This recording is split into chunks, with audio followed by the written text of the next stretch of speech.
কাবুল মোৰ জন্মভূমি আৰু কলিকতা মোৰ কৰ্মভূমি। এন্ধাৰে আবৰা বহু স্মৃতিৰ মাজত কেতিয়াবা শুনো সেই মাতষাৰ।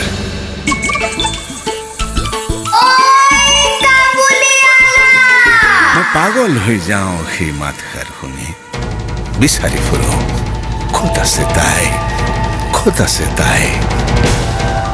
মই পাহৰি যাওঁ লগে লগে যে মই এটা কাবুলীৱালা, মোৰ সন্মুখত যেন এটা পুতলা, আৰু বহু হাঁহি আনন্দৰ মাজত যেন মই এজন মৰমীয়াল সুখী পিতৃ।